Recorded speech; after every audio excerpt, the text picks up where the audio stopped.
So, you know, if they go down to buy a head of spinach at the shop or whatever, they don't know if it's radioactive. So from now on, their life is just not going to be the same, and maybe some of their neighbors will never come back. The post office was closed, a whole bunch of things closed down. The village was kind of deserted because lots and lots of people left. So I think for the people, it's the saddest thing, especially the people that were evacuated, that were allowed 2 hours. One person from a family would be allowed to go back to the houses and go inside the house and look for bills or whatever, personal items that were now contaminated anyway. And that was that. But there's a website called Physics Forum, which I was just perusing the other day, and I found this really interesting post from a guy, and he says, I live in the Kanto area, and I would like to be able to test the food I'm feeding my children and the playgrounds and parks where they play. It is my understanding that the iodine-131 is now a non-issue so long as there is no further criticality of uncontained fuel. I also have the impression that the only serious concerns now are cesium-134 and 137. Is this likely to be true?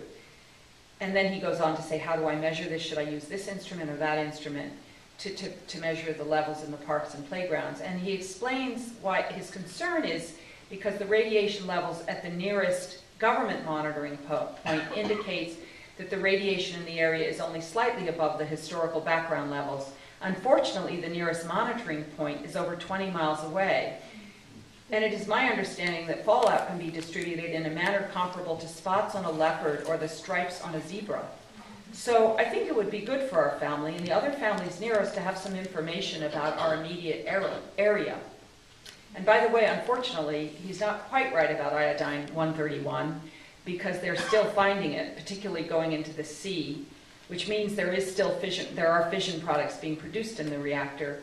The other thing is there's more than cesium to worry about. There's strontium-90 to worry about, and possibly other noble gases that escaped in the first few days after the accident. As I'm sure you're aware, Japan has now admitted, TEPCO has now admitted that the accident was more severe than they previously admitted, that there was either a partial or triple meltdown. Since TEPCO said that, another agency has actually come out and said they think there was a full meltdown in the first, units 1 through 3. And a lot of this damage was done in the first few hours. So in other words, when we were getting these scant releases on that Friday, there was melting down going. Now, many experts already figured this out, but TEPCO waited and waited and waited. Now, one of my colleagues, who isn't particularly cynical, said, hey, if you're going to Atlanta, why don't you tell them how TEPCO lied and misled? And he said,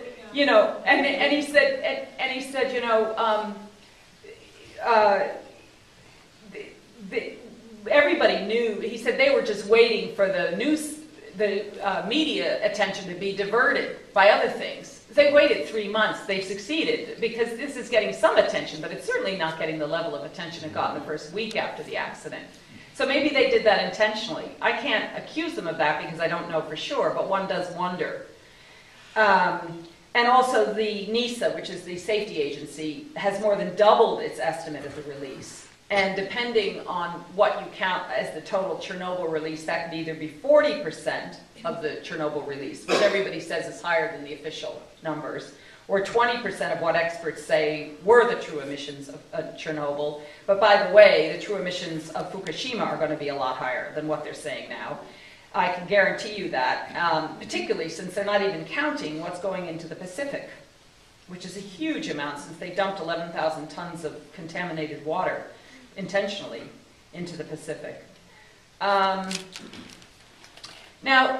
there is a couple other aspects I just wanted to touch on is the U.S.-Japanese relations, because there's a Wall Street Journal article that came out today or yesterday where they've obviously been talking to officials who are obviously leaking this for a purpose, suggesting that relationships between Washington and Tokyo were really tense in the first few days after the accident because of the paucity of information from Japan.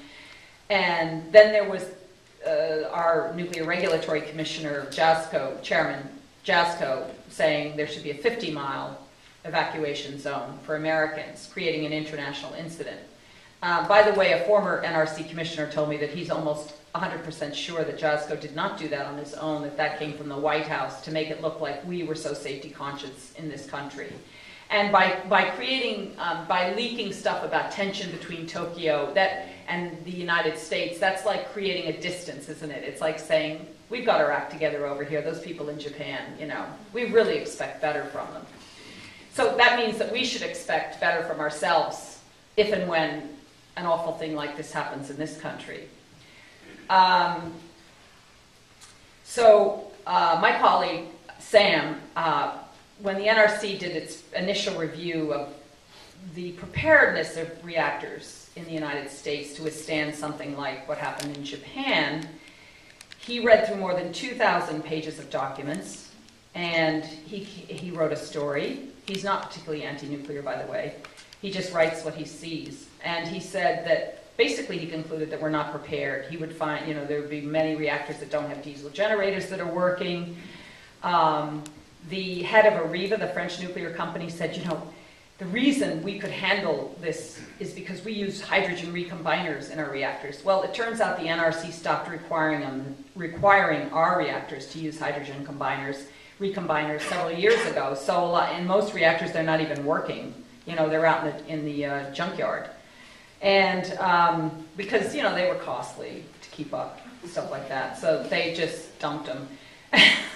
So basically, the conclusion he drew from reading all these hundreds of pages was that we could not deal with more than one disaster at a time or one meltdown. And if you think about it, they are not licensed to deal with more than that. In other words, the design basis, the assumptions in the design basis are that only one disaster would happen and only one meltdown would happen. So what happened in Japan has really undermined the basis on which reactor designs are approved. This is really important to understand. But Chairman JASCO is in a very difficult position because he's got a kind of schedule in Washington that the industry, Westinghouse and GE and Areva, are expecting him to honor, which is to get their new third generation reactor technology licensed, approved, so that then the utilities could say, right, now I'm going to submit a construction and operating license application and for this reactor. Well, if you went back to the drawing boards and said, right, we have to completely revisit the subject of design basis assumptions, I think he might be, I mean, he'd be dead. He would be out so fast. He just couldn't, so they're burying it. And the way they advertise their own report on the state of US reactors' readiness to deal with a bad accident was to say US reactors are just fine and everything's really good in nuclear land in the United States. And that's not at all. And knowing who's going to go through 2,000 pages except my Sam. You know, nobody bothered. I mean, it didn't say that at all. So the other aspect to consider are the crowdedness of U.S. spent fuel pools, where we keep our used fuel. According to Bob Alvarez, they contain 4.5 billion curies of radioactive cesium, which is roughly 20 times all the cesium that was released in our atmospheric bomb testings, which that's quite a lot. And they don't have steel-lined concrete barriers that the reactor vessels have to contain any radioactive release, and they aren't required to have backup power. So Vermont Yankee, for example, has 3 times the amount of fuel which was in the Fukushima Daiichi Unit 4 pool, which was the most crowded pool, the one that was the focus of concern. So this is all does not bode well. I would like to leave you with something that I think is a really, really interesting piece, which was written by Robert Sokolow of Princeton, who's a nuclear physicist, who I know, and he wrote this for the Bulletin of Atomic Scientists. He said that before Fukushima, he could look at 3 Mile Island and sort of dismiss it as something the industry was cutting its teeth on new technology. He could class the Chernobyl accident as crummy, Russian technology overlaid by a kind of dense and corrupt bureaucracy that didn't operate very effectively. But he says, I can find no escape from Fukushima Daiichi. Words I never hoped to read in a news report, like loss of coolant accident, exposed core, hydrogen explosion, here they are. Except for those who can identify ways to contribute directly to the management of the disaster, we scientists have only one job right now: to help government, journalists, students, and the man and the woman on the street understand in what strange ways we have changed their world. We must explain over and over the concept of afterheat, the fire that you can't put out, the generation of heat from fission fragments now and weeks from now and months from now, heat that must be removed.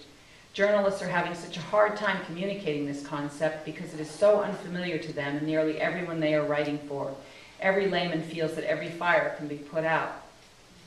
We must also explain the strange temporal features of radioactive spent fuel. Hour by hour, week by week, year by year, one isotope passes grief to a second, and a second passes grief to a third. As the tragedy emerges at Fukushima, the moral complexity is overwhelming. The radiation is coming primarily from short-lived isotopes, and it is lethal in hours for anyone who is near the plant. We are watching a civilized society facing Sophie's choice writ large, as the Japanese government decides how to use workers and soldiers and volunteers at the site, trading their large doses of radiation against an outcome where far more people will face the statistical risks of shortened lives. Evacuation is another part of the agony, so too is distribution of iodide tablets to limit thyroid cancer. Already, however, the next form of grief is emerging, grief that results from ambiguity. Small quantities of radioactivity are being detected in food. Unless a large dread-to-risk ratio is assigned to choices such as whether to eat or not to eat, the experts' models of risk will not match the choices. Inevitably, much more of the same lies ahead, with immense human costs, as measurements on fields and city streets and in buildings confirm contamination with radioactivity. Notably, 2 rogue isotopes with 30-year half-lives, cesium-137 and strontium-90, will be found everywhere, both of them unmistakably attributable to the accident. They will be measurable throughout the lifetimes of everyone alive today. Throughout the century, the poor will live on the contaminated land, eat the contaminated food, and live in the contaminated buildings. And I think I'd like to end there and open the floor to any questions. It's a great opportunity for you all to get a chance to ask Stephanie some questions. So let's do questions for about 15 minutes before we sign books. Questions? Sir? I'm so interested in the economics of the whole thing. It seems to me to be a technology that's so arcane and requiring so much incredible expertise that it would, by its very nature, be not particularly cost effective. Well, you've said it in a nutshell. I can't say it really any better than that. I agree with that. The cost estimates that you see from the utilities are often misleading. And add to that, by the way, the countries that are interested in building nuclear today are countries with very little experience. You mentioned expertise. There's not a lot of it. China is desperate for expertise. The UAE is desperate for expertise. So the reactor that just went up in Iran, which is a mix of 1970 Siemens technology overlaid with 90s Russian technology, because that thing was sitting there for so long, who is going to run that? And where is the expertise to run it? So and then I really feel that apart from decommissioning and waste costs, you have to factor in the fact that we've had 2 major accidents, Chernobyl and which, by the way, Chernobyl, nobody has been able to put an accurate cost figure on. You can't actually calculate it. It's incalculable. I think ultimately Fukushima will prove incalculable. How can you put a cost on the damage to the Pacific? How can you put a cost? By the way, I wrote down apparently a Japanese government advisor was saying, I think it was 373 square miles. They're believed maybe uninhabitable. for several human generations. This I also read in Physics Forum by somebody who's a physicist who kind of did a whole bunch of calculations. How do you cost that out, that a